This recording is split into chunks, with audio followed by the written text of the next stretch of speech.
Welcome to episode 15 of the SaaS Report.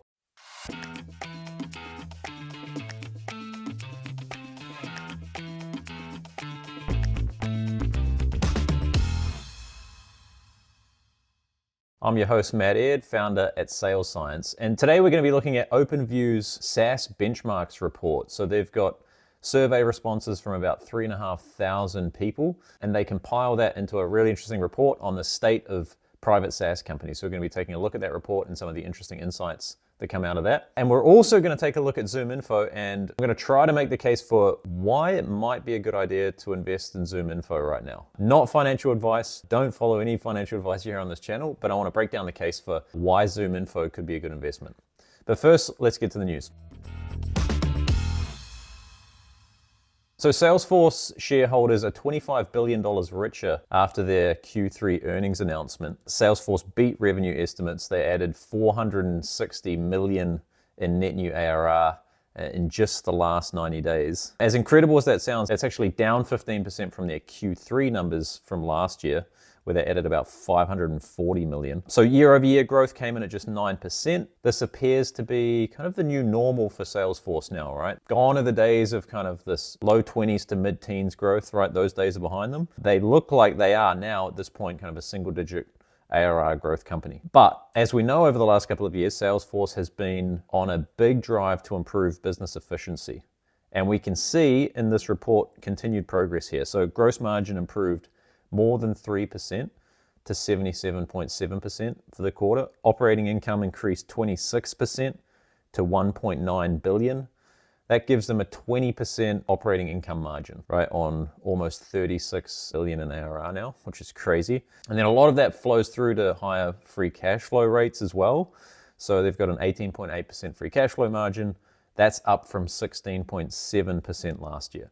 Right, so pretty incredible numbers. What we're seeing here is the transition of a company that is kind of, high growth, looking to capture more market share, into a company that is focused on operational efficiency and producing cash, operating incomes, and net incomes. And Salesforce is just absolutely a cash flowing machine at this point. We also got Q3 numbers from ZoomInfo, so we're going to talk about them in more detail later in the show. But just to focus in on the Q3 results here, we got these numbers on the 12th of November, and they're mixed, right? Which is potentially a good thing for ZoomInfo. The results have been simply bad over the last few quarters, and they're kind of mixed somewhat in this quarter. So net new ARR and net revenue retention rates have been down substantially for ZoomInfo over the last few quarters. So much so that we've actually seen negative ARR growth, right? That is like ARR is retracting or decreasing as opposed to increasing, which is not something you see very often for SaaS companies, right? We get that again this quarter. So ARR shrunk 3% year over year, but we did get positive quarter over quarter ARR growth. So from Q2 to Q3, they grew ARR, but on a Q3 comparison year over year, that was down still. So in Q3, they added $50.4 million in net new ARR. They did this on CAC payback of 29.5 months. That's down from 69 months in Q3 of last year, right? So a big improvement on CAC payback rates. Magic number improved as well. So that was at 0.48 compared to 0.2 for Q3 of last year. And NRR remains stable at 85% for the last couple of quarters, right? So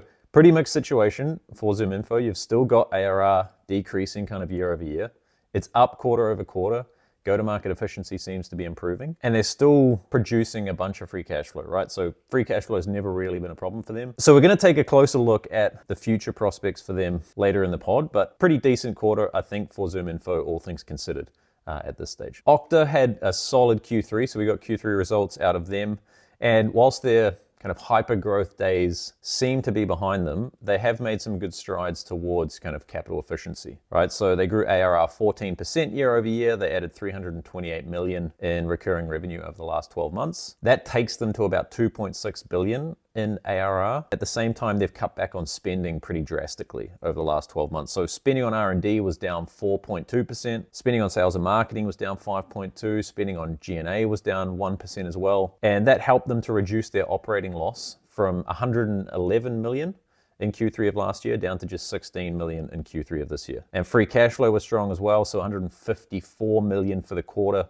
That comes in at 23% free cash flow margin. But because growth has slowed, right, we've seen go-to-market efficiency decrease. So magic number is down 24% to 0.32, and CAC payback is up 31% to 48 months on the quarter. So they're kind of stuck in this like middling ground. They've got like middling growth. They're kind of sub 4 billion in ARR. They're in the same kind of basket as companies like DocuSign, UiPath, and Box, right? These are companies where it's not terrible, right? You've got positive net revenue retention. You've got kind of slow single-digit ARR growth. You're moving towards, positive operating margins. You've got strong free cash flow. But it feels like something needs to change in order for them to get to the next level, right? They're just kind of stuck in this middling ground, and it's going to be interesting to see how changes in AI, opening up potentially of like the M&A market, will disrupt or cause some change for some of these companies over the next few quarters. Because we've got a handful of them now that are just kind of stuck in this recurring pattern of like slower growth, yes, moving towards operational efficiency, but not really at, this kind of scale where you would expect to see growth kind of like stall out as it has for a lot of these guys. And I think Okta is very much kind of like in that basket of companies. They're trading at 5.6 times ARR right now. That's down about 60% from their pandemic era highs. So Box did something over the last 12 months that I don't think I've ever seen. And that is that they increased gross margin by more than 6%. So from 73.5% to 79.9% in the last 12 months. To put this in real terms, so in Q3 last year, cost of revenue was 69 million. This year it was 55.5, despite the fact that they actually did 5% more revenue, right? So that's an incredible achievement in terms of operational efficiency there. Being able to drive up gross margin percentage 6% in a year is insane. Like, I've never seen anything close to that. I think the largest jumps I've seen have been, maybe 2.5%. So what this has done is it's helped them to drive a big lift in operating income. So from 11 million in Q3 last year to 23 million this year. But the problem for Box is the same problem that they've had for the last 7 quarters, right? It's single-digit ARR growth. This quarter it was just 5%, right? We have to go back to January of 23 to find a quarter where they did, north of 10% ARR growth. They spent 95 million on sales and marketing in the quarter to generate 23 million in net new ARR. That gave them a CAC payback of 61 months and a magic number of 0.25. Right, so very much similar to Okta, right? They're in the same kind of boat, slowing growth, trying to improve efficiency. But yeah, the story for them at the moment is one of growth, and that growth is kind of, non-existent. And because of that, they're getting, 4 times ARR multiple right now. So this week I had a look at OpenView's 2023 SaaS Benchmarks report, and there were some interesting charts in there. This is a survey that they conduct across about 3,500 respondents, and yeah, we get some pretty interesting data. So I want to pull up a couple of the charts that I found insightful here. So this first chart highlights CAC payback periods for companies at different stages of growth. Right? If we pull this up here, what we can see is that CAC payback periods increase as the company scales, right? So at sub 1 million in ARR, the median CAC payback period is 8 months. Between 1 million and 5 million, that increases to 11 months. For companies between 5 million and 20 million in ARR, we see that at 14 months. And then for 20 million plus, they're sitting at 22 months. That's interesting, right? What we often think, or what we would expect to see, is that as a company scales and as they get their go-to-market motion more dialed in, as they figure out who their customers are, who they can sell to and who they can't, as they get better people on board, as they've been through a bunch of sales cycles, right? We would expect go-to-market efficiency to improve. But we don't see that, and the reason why that's the case, and this is the same in public SaaS companies, right? As a company scales, go-to-market efficiency decreases. And I think the reason for that is that you've already sold to the people that are most likely to buy from you, right? And so each incremental customer that you bring on board was less likely to buy from you than the one that you signed previously, right? And so it just takes that much more time, energy, effort, and resources to get your product into the hands of the next person, because if they haven't bought it yet, there's potentially a reason why, right? And so yeah, we see this over time. It feels counterintuitive when you think about it. You think that as a company improves, as it gets better, as there's more brand recognition, that this stuff should get easier, but it just doesn't, right? Go-to-market efficiency almost always decreases as a company scales, right? So interesting insight there to see that this remains consistent in kind of smaller private companies. as we see in kind of, the larger at scale kind of public SaaS companies as well. So the next chart that we've got is the trend in sales and marketing spend and R&D spend for companies at different sizes, right? And what we can see here is that sales and marketing spend increases as the company grows. So it goes from 27% of revenue for companies that are sub 1 million in ARR up to 43% of revenue for those companies that are 50 million plus. Okay, now as we've just seen from kind of like CAC payback periods, we would expect this to be the case, right? We would expect to see sales and marketing spend increase because these companies need to be able to show ARR growth. The key metric for an early stage SaaS company is how fast are you growing recurring revenue? And so they have to spend whatever it takes in order to continue to grow that top line number. Right, what also potentially feeds into this is at the very small end is that you may not even have dedicated sales and marketing resource, right? That's probably being done by someone on the founding team. It may even be a fractional part of what they're doing. And so as you operationalize this and professionalize kind of like the go-to-market machine, that's going to cost you more money over time. From an R&D standpoint, we actually see the trend go in the other direction, right? So it starts at 40% for companies sub 1 million and then decreases to 24% for companies north of 50 million in ARR. And again, this decreasing trend kind of makes sense, right? You've got the fact that most SaaS founding teams are kind of like product or engineering focused. So this would explain a large kind of portion of the spend being focused here. And then once you've built something that people are actually starting to buy, then naturally the temptation is to reallocate more resource into go-to-market spend, right? We've got something that customers want to buy now.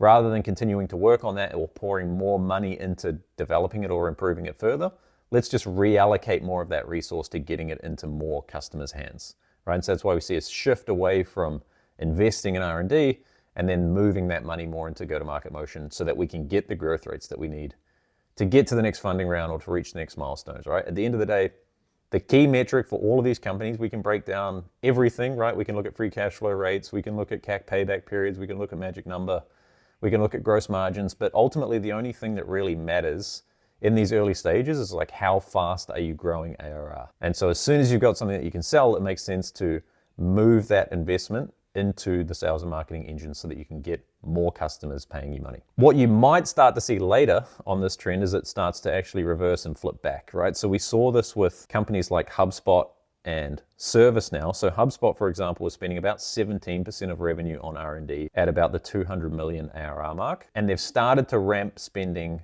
on R&D back up. So today, they're actually back up to 29% of revenue being spent on R&D. ServiceNow, pretty similar, around 200 million in ARR. They were spending 17% on R&D. Now that's up to 22% of revenue, right? So you can kind of see this change as priorities shift or as you reach kind of like these technology inflection points. You may want to invest more money back in R&D in order to get a product in the hands of your go-to-market team that is differentiated and that customers want now, right? So you kind of like, it may be that your organization goes through phases around where the money is being spent. Is it spent on improving the product because we need to do that now?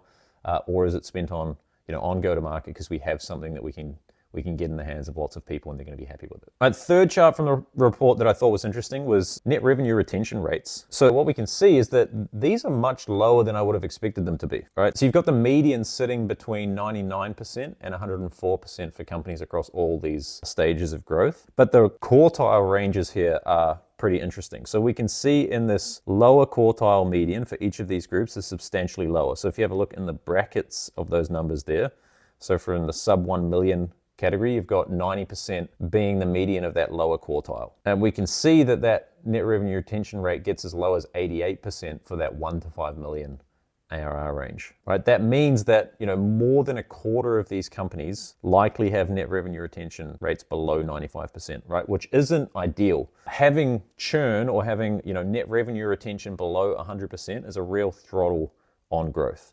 If we compare that to what we see in the public markets, the median net revenue retention rate across the companies that we track in Q2 was 112%. We only had 2 companies report net revenue retention rates below 100, right? That was DocuSign and ZoomInfo. Now, there is a caveat here, right? Public companies aren't required to report on net revenue retention. And what we can see is that a lot of them actually don't.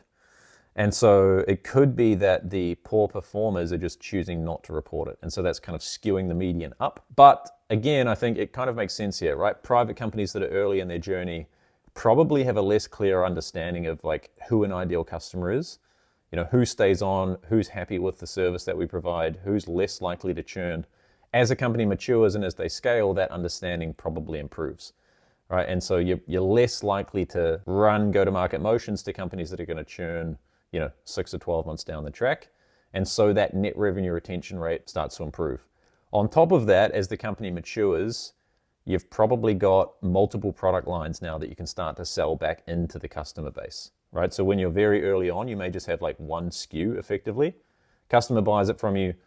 They can't really buy anything else from you. And so there's no expansion revenue available. As you scale and you begin to offer multiple products, or there's different tiers that are available, you may then be able to drive continued spend or increased spend from the same customer cohort, which again helps to increase net revenue retention, right? So not super surprising here, but one thing I thought that was interesting was that it's potentially just a little bit lower than I would have expected, right? And so that's a good sign, I think, for people running early stage companies out there. If you've got a churn problem at the moment, it looks like most people do, right? So it's just something that you probably have to work through in the early stages to dial in who are our ideal customers, who should we spend time servicing and who shouldn't. Right, next chart is the growth trends, ARR growth trends across companies at different sizes.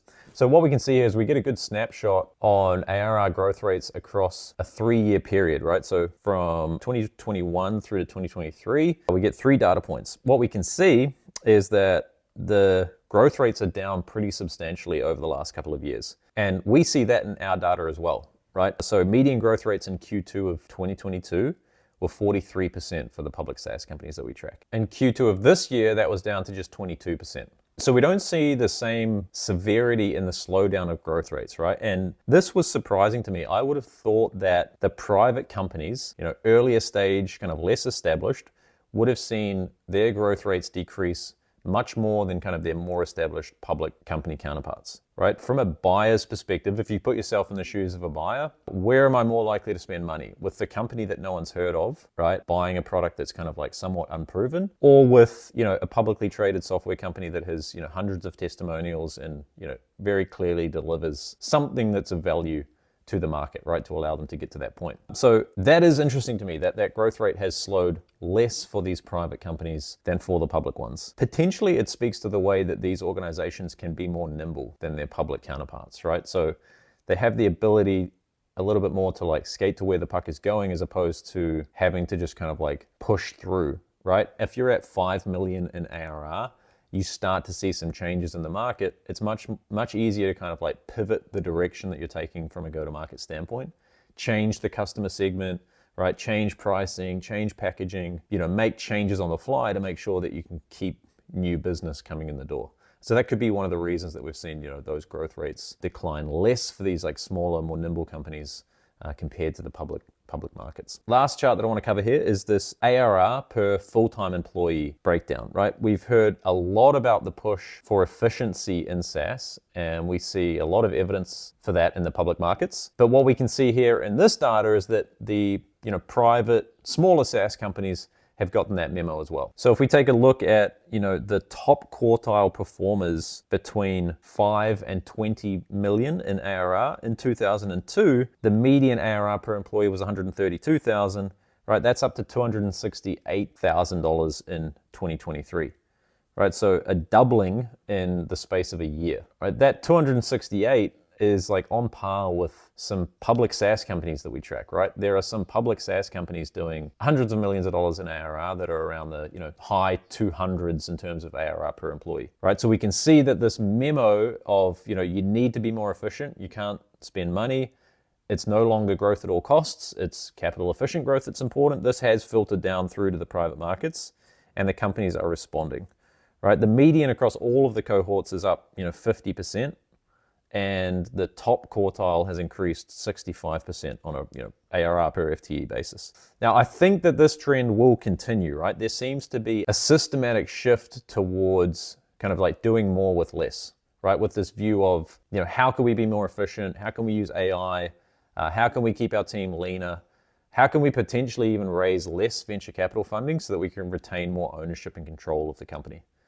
Right. Yes, I think there will still be obviously those companies that are playing in very big markets that are kind of like winner take all, that will shoot the moonshots. But I think there has been a shift over the last couple of years to people reconsidering, how can we make our runway last longer? How can we be default alive, much earlier on?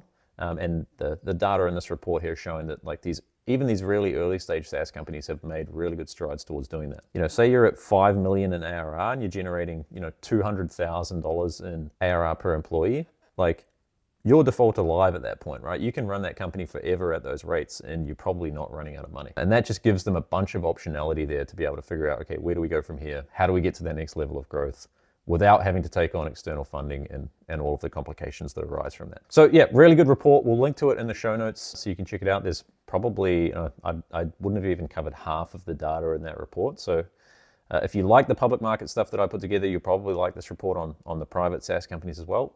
We'll link to it. Go check it out when you get a chance.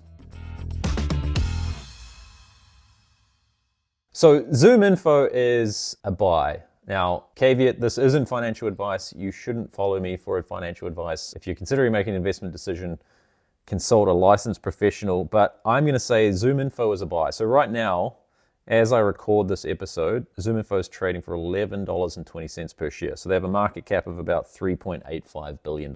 I'm going to try to make the case in the next few minutes as to why I think they're undervalued right now. So let's start with the basics, right? So ZoomInfo is a company that helps sales and marketing teams generate more revenue by providing like business and contact information, right? So if you want to be able to identify all of the manufacturing companies within a certain location that have X amount in revenue, X number of employees, et cetera, ZoomInfo can help you find all of those organizations. As of Q3, they're at 1.2 billion in ARR. Their recent quarterly report put them at negative 3% ARR growth year over year and 85% net revenue retention, right? And the share price is down almost 40% year to date. So why the hell would we want to invest in ZoomInfo, right? Negative growth, really low NRR, share prices fallen off a cliff. I think there are 3 reasons why ZoomInfo could be a buy right now. Number 1 is that they're cheap relative to their peers. So they're only trading at an enterprise value to ARR multiple of 4 times, right? So enterprise value is not market cap, right? So the way that you get market cap is you take the price of each individual share, you times that by the number of shares available or outstanding. That gives you the market cap of the company. Enterprise value takes into account a company's debt position and cash position as well, right? The reason for that is that if you were going to go and buy ZoomInfo outright, you would have to pay off the debt holders as well in that transaction, right? So you need to factor in the debt load that's on the company in order to figure out the enterprise value of the business, right? So the reason that we do that is that when you factor in debt, it gives you a much more accurate picture of kind of like the true value of companies if you're comparing them on a side-by-side basis. So the reason I tell you that is that on a enterprise value to ARR multiple, they're at the 6th lowest position for the companies that we track. So the only companies below them are Zoom, PagerDuty, Twilio, UiPath, and Asana. Okta is more expensive than them. So Okta is trading at 4.9 times enterprise value to ARR. DocuSign is trading at 5.4 times. And Smartsheet got bought for effectively, right, 6.7 times recently. And the reason that I think ZoomInfo is undervalued is because I like their future prospects a lot better than these companies that are valued higher than them, right? Even Workday, right? So Workday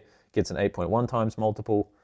They're probably only going to be growing in the mid-teens for the foreseeable future at best, right? ZoomInfo, on the other hand, we could be seeing rapid growth, right? And that takes me to my second point. So I really like the market dynamics or the market outlook for ZoomInfo as the kind of like, as the playing field sits at the moment, particularly when it comes to their data as a service offering and their kind of like Copilot offering as well. So in the Q3 earnings call, Henry Schuck said, the demand for Copilot shows go-to-market strategies require high-quality, reliable data.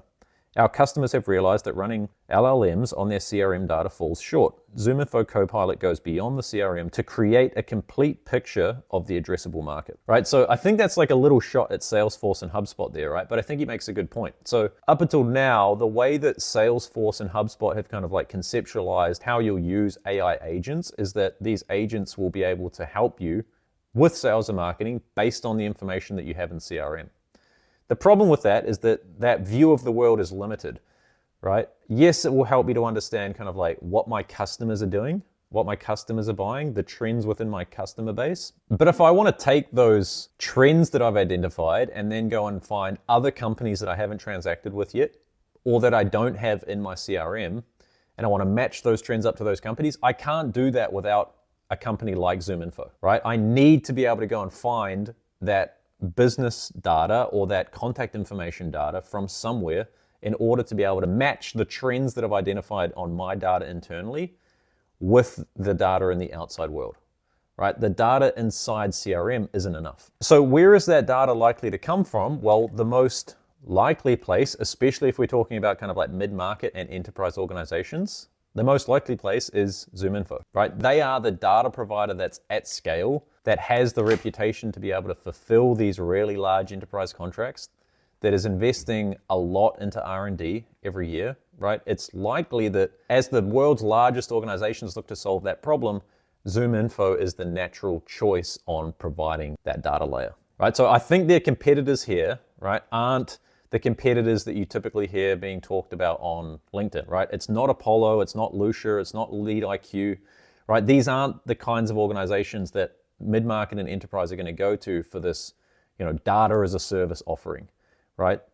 The competitor here is a company called Dun & Bradstreet, right? So they're another data as a service provider. They have decent market share within that mid-market and enterprise space. And at the moment, in their sales and marketing data business segment, they generate about $760 million a year in revenue. This is revenue that ZoomInfo should have, right? There's no reason that Dun & Bradstreet is, able to generate $760 million. I think over time, as ZoomInfo continues to innovate here and they increase the maturity of their data as a service offering, it's still relatively new, I think they take most of the market from Dun & Bradstreet in this situation, right? Strategically, in the past, they've been focused much more on kind of like the SMB, SaaS market as a customer base. As they move away from that and they can kind of lift their head up and be a little bit more strategic, put a little bit more attention on data as a service and on Copilot, put more attention on moving up market, I think they completely eat Dun & Bradstreet's lunch on this, and there's $760 million per year of customer contracts that are already in place that I think ZoomInfo could take. Right? On top of that data as a service offering, they've got their Copilot. And according to the reports in Q3, Copilot is already delivering ROI for customers. So they said, customers report 25% of their total pipeline directly attributed to opportunities identified by Copilot. Right? There's a 58% increase in prospect engagement rates and a 62% improvement in email response rates and productivity gains of 8 hours per week per user. Right? So pretty good metrics there, right? You've always got to be careful with the ROI statements coming from the companies themselves, but those sound decent, right? And the proof in the pudding, so to speak, is that Copilot was launched in Q2 of this year, and they've already crossed $60 million in ARR off that product alone. Okay, so I think there is a lot of future potential in that Copilot offering, in that data as a service offering. The third reason is that I think they're going to see a lot of benefit from moving up market. There are tons of competitors in the kind of like SMB contact data landscape.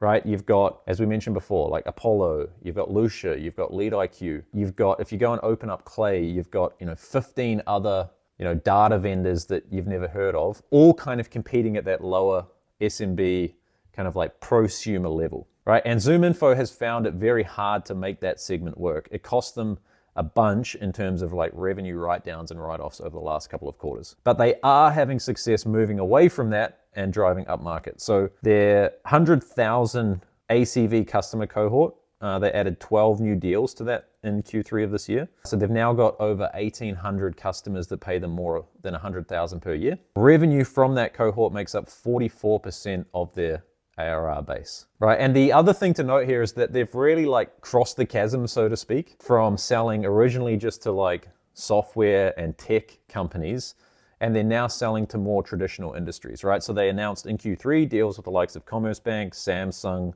Sonesta Hotels, Bentley, Premise Health. These are all accounts that you wouldn't really think would have a requirement for ZoomInfo data, right? In the kind of like typical transactional way that people in outbound and early stage SaaS think about contact data, right? But ZoomInfo has found a niche with these organizations that go, hey, we need to run these really big marketing campaigns.